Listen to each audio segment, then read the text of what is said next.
বিসমিল্লাহির রহমানির রহিম। আসসালামু আলাইকুম। কৃষিগত ইউটিউব চ্যানেলে আপনাকে স্বাগতম। এই মুহূর্তে যেখান থেকে বসে আমার এই অনুষ্ঠান দেখছেন সবাইকে আন্তরিক শুভেচ্ছা জানিয়ে শুরু করছি আজকের ভিডিও।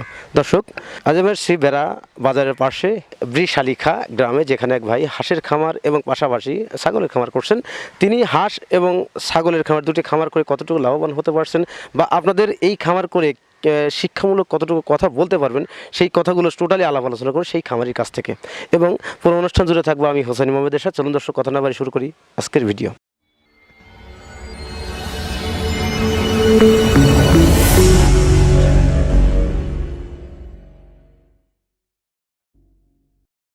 আসসালামু আলাইকুম। ওয়ালাইকুম আসসালাম। ভালো আছেন ভাই? হ্যাঁ, আলহামদুলিল্লাহ আমি ভালো আছি। আপনার নাম কি? আমার নাম রিগান। রিগান। আপনি গ্রামের বাড়িটা কোথায়? আমার বাড়ি বেড়া পৌর এলাকার 1 নম্বর ওয়ার্ড বৃশালিখা গ্রামে। আচ্ছা, আপনি যে এই যে এখানে যে ছাগল, এই ছাগলগুলো কার? এই ছাগলগুলো সব আমার। এখানে কতগুলো ছাগল আছে? আমার ছাগল এখানে ছিল 20টার মতো। এখন কয়েকটা বিক্রি করা হয়েছে, এখন একটু কম আছে। কি কি জাতের ছাগল আছে আপনার এখানে? আমার এখানে যমুনাপাড়ি আর হরিয়ানি আছে। আপনি কি মনে করে ছাগলের খামারে আসলেন? ছাগলের খামারটা আসলে ছাগল শখের বিষয়ে করা হয়েছে প্রথমে। এখন কয়েকটা ছাগল শুরু করা হইলো যে কেমন হয়। হ্যাঁ, তো ওই ছাগলের বাচ্চাগুলো সুন্দর দেখতে, এরকম ওদের নাড়াচাড়া করতে করতে ভালো লাগতো। হ্যাঁ, এরপরে শখের বিষয়ে আমার ফ্রেন্ড আর আমি দুজন মিলে শুরু করি। হ্যাঁ, এখনো কি আপনারা দুজন মিলেই করতেছেন? হ্যাঁ, আমি আসলে ছাগলের খামারে এই সব কিছু আমার ফ্রেন্ড সাথে রাখছি। আমি হয়তো সময় দিতে পারি না পুরাটা, ও সময় দেয়, এই আর কি। আপনার এখানে এখন তো ছাগল, মোট ছাগল এখন কতটি আছে? এখন 12-13টা এরকম আছে। আপনি কি কি মনে করেন যে ছাগল পালন করে আপনি কতটুকু লাভবান হতে পারছেন? ছাগল আমার কাছে মনে হয় আসলে এটা লাভজনক ব্যবসা। আমি যেহেতু শখের বিষয়ে শুরু করছিলাম, সেক্ষেত্রে আমি একটু একটু করে আগাইতে আমার ছাগল অনেকগুলো হয়ে যায়। এক সময় দেখা যায় একটা বাণিজ্যিকভাবে আমি চলে আসলাম। হ্যাঁ, তো এটা আসলে লাভজনক ব্যবসা। বাট এটার পিছনে সময় দিতে হবে। আপনি এই পেশার আগে বা এই খামার করার পূর্বে কি পেশার সাথে জড়িত ছিলেন? আমি এই খামারের পূর্বে কোনো পেশায় ছিলাম না, আমি ছাত্র ছিলাম। আমি ঢাকা তিতুমির থেকে অনার্স মাস্টার্স করছি। এরপরে আমি অনার্স করা অবস্থায় আমার ফ্রেন্ড যখন বলল যে এই কাজ আমরা শুরু করি, দেখ এই জায়গাগুলো সব আমার বাবার। আমার বাবার জায়গা এগুলো পড়েছিল। তো এরপরে ওরা সবাই ধরলো যে এরকম আমরা পড়ে রয়েছে, কিছু একটা করি।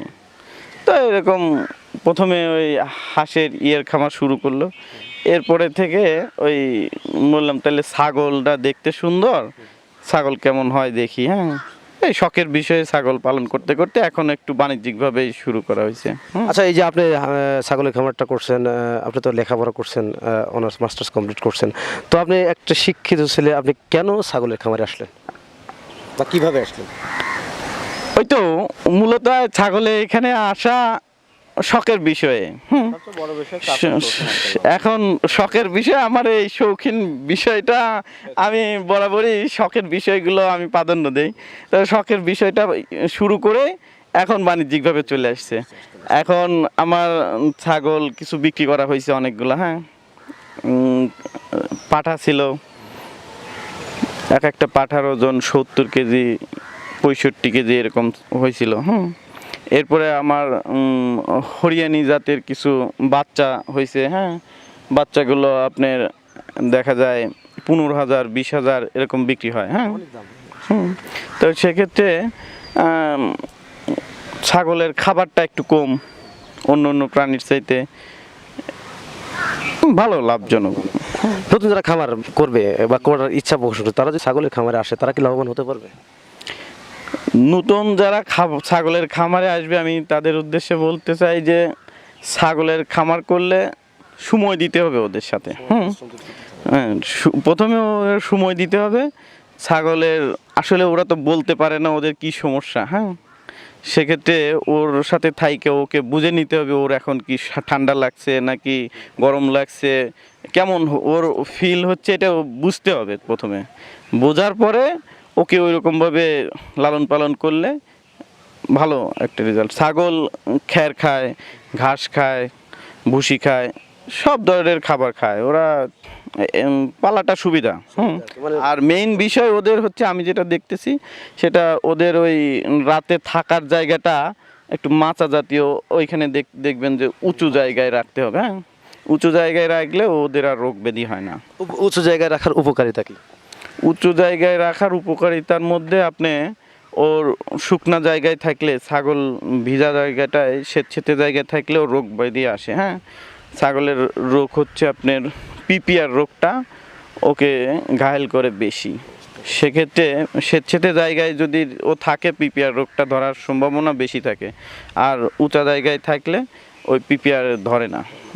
নিয়মিত ভ্যাকসিন করতে হবে। এই যে ছাগলটা পালন করেন, এই ছাগল পালন করতে আপনি যে যে ছাগলগুলো সংগ্রহ করছেন, এই ছাগলের যে খাবারগুলো আপনি প্রস্তুত করেন, কি কি সমন্বয়ে খাবারটা প্রস্তুত করে থাকেন? এখন আমার ঘাসের সংখ্যাটা কম, আমার মাঠে জায়গা আছে অনেক।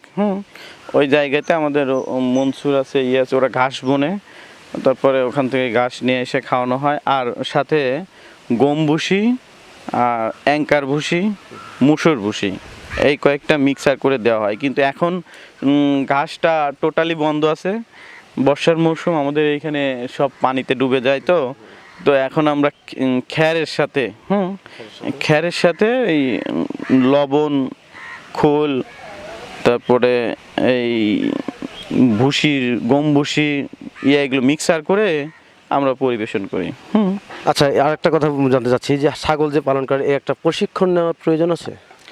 প্রশিক্ষণের বিষয়টা হচ্ছে বেড়া উপজেলা প্রাণী সম্পদ অধিদপ্তরের প্রধান যে আছে হলো গৌরীচন্দ্র শাহ, উনি আমাকে নিয়মিত বিভিন্ন ধরনের পরামর্শ দিয়ে থাকেন। উনি আসে মাঝে মাঝেই। আবার কোনো সমস্যা হলে উনি ফোন করলে সাথে সাথে চলে আসে, উনি যথেষ্ট হেল্প করে। হ্যাঁ, আচ্ছা, আপনি ওনাদের তরফ থেকে, প্রাণী সম্পদ অধিদপ্তর থেকে বা উপজেলা স্বাস্থ্য কমপ্লেক্স থেকে আপনি কতটুকু আশার আলো বা সারা পাচ্ছেন আপনি এই খাবার করে? আমার খামারটা হচ্ছে বাংলাদেশ প্রাণী সম্পদ অধিদপ্তরের নিবন্ধিত খামার। ওনারা নিবন্ধন করে দিছে। ওনারা আমাকে মানে আমি যখন প্রথমে শখের বিষয়ে শুরু করি, এরপরে ওনারা আমাকে অনেক উৎসাহ দেয়। এরপরে ওনারা সার্বিকভাবে আমাকে সহযোগিতা করে। যে কোনো সমস্যা হলে এরপরে কিভাবে কখন কি খাবার দিতে হবে, কি করতে হবে, সব কিছু ওনারা সহযোগিতা করে। এই যে ছাগল যখন পালন করেন, ছাগলের তো রোগ হয়, কি কি রোগটা বেশি হয় ছাগলের? ছাগলের রোগটা বেশি হয় হচ্ছে পিপিআর রোগটাই ওর মেইন। ঠান্ডাজনিত কারণে পিপিআর হয়। এই রোগের লক্ষণ হচ্ছে প্রথমে নাক দিয়ে পানি আসবে, এরপরে আপনার পাতলা পায়খানা হবে, আস্তে আস্তে নিস্তেজ হয়ে যাবে, শরীর দুর্বল হয়ে যাবে, এরপরে কয়েকদিন পরে মারা যায়। এরকম দুর্ঘটনা আপনি পড়ছেন কখনো? হ্যাঁ, প্রথমে আমার যখন মানে শখের একটা ছাগল ছিল, হ্যাঁ, আমরা ওর নাম ছিল হচ্ছে রোবট।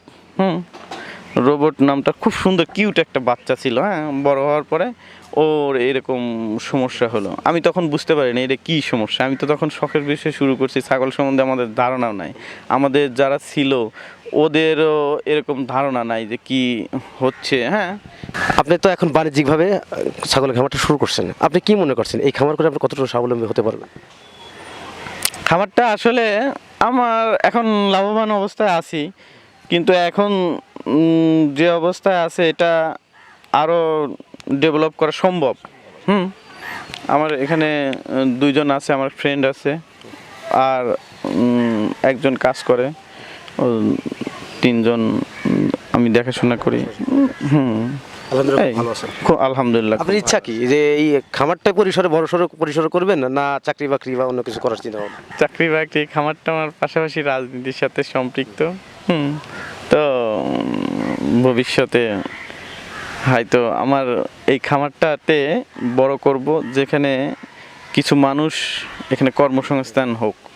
আমার যতটা আমার প্রফিট আসুক না আসুক, এর চাইতে এখানে যদি কিছু মানুষের কর্মসংস্থান হয়, এতে আমার মানে চাওয়াটা এরকম যে একটু বড় হোক, এটা এখানে 5 জন মানুষ 10 জন মানুষ কর্মসংস্থান হবে।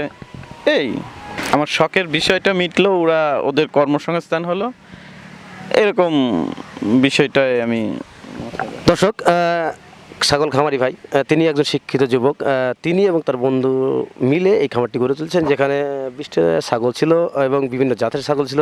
যে ছাগলগুলো পালন করে তিনি মনে করছেন খামারকে স্বাবলম্বী হওয়া যায় বা অনেক ডেভেলপ করা সম্ভব এই খামার থেকে। কেন? ছাগলে প্রচুর পরিমাণ লাভ আসে বা বাৎসরিক একটা হিসাবে। তারপরে তার একটা বিষয় হচ্ছে, তিনি এই ছাগলের খামার করছেন, পাশাপাশি এখানে আসলে ইনকাম হোক এমন কোনো কথা না। ওনার একটা চিন্তা ভাবনা যে আমি এখানে একটা কর্মসংস্থান করব, যেখানে কিছু মানুষ কর্ম করবে বা তাদের জীবিকা সংগ্রহ করবে এই খামার থেকে। এটাও তার মনের আশা। আর আমার চ্যানেল থেকে অবশ্যই তার জন্য দোয়া রইল, তিনি যেন এ ধরনের কিছু করতে পারেন আর দেশের মানুষের সামনে অবশ্যই তিনি যে মাথা তুলে দাঁড়াতে পারেন। তো দর্শক, আসলে অনেক কথাও শুনলাম, অনেক কথা বুঝলাম। আপনারা যদি কোনো সমস্যা, তার কথাতে কোনো সমস্যা হয়ে থাকে বা বোঝায় কোনো সমস্যা হয়ে থাকে, তাহলে অবশ্যই ডিসক্রিপশনে ওনার নাম্বার এবং ভিডিও স্ক্রিনে ওনার নাম্বার দেওয়া থাকবে। আশা করি তার কাছে ফোন দিলে অবশ্যই তার সাথে ভালো সাড়া পাবেন। তো ওনার থেকে উৎসাহিত পাওয়ার পরেই আপনারা খামার শুরু করুন, তাহলে আপনি লাভবান হতে পারবেন। আর ছাগলের খামারটা বিশেষ করে আসলে ওই রকম প্রশিক্ষণের অতটা প্রয়োজন নেই। তারপরে আপনার প্রাণী সম্পদ অধিদপ্তর বা স্বাস্থ্য কমপ্লেক্সে ওনাদের সাথে একটু যোগাযোগ যদি করেন, সেক্ষেত্রে আপনাদের একটু লাভ হবে। তারপরে তিনি নিজে বললেন যে আসলে আমার ছাগলের খামারটা নিবন্ধিত খামার, যেখানে উপজেলাতে প্রাণী সম্পদ অধিদপ্তরে তিনি খামারটি নিবন্ধিত করছেন। এবং নিবন্ধিত করাতে আপনার লাভটা কী হবে, তাদের থেকে একটা আলাদা সাপোর্ট আপনারা পাবেন, তাতে আপনাদের খামার করে স্বাবলম্বী হওয়ার চান্সটা বেশি থাকবে। তাই যারা খামার করবেন অবশ্যই একটু চিন্তাভাবনা করে করবেন, কিন্তু চিন্তাভাবনা করে বিভিন্ন খামারি যারা খামার করছে তাদের কাছ থেকে একটু পরামর্শ নিয়ে করলে বেশি বেটার হয়, আর তাতে বেশি লাভবান হওয়ার সম্ভাবনা বেশি থাকে। তো দর্শক, আজ এই মুহূর্তেই দেখা হবে পরবর্তী ভিডিওতে। ততদিন ভালো থাকেন, সুস্থ থাকেন। আল্লাহ হাফেজ, আসসালামু আলাইকুম।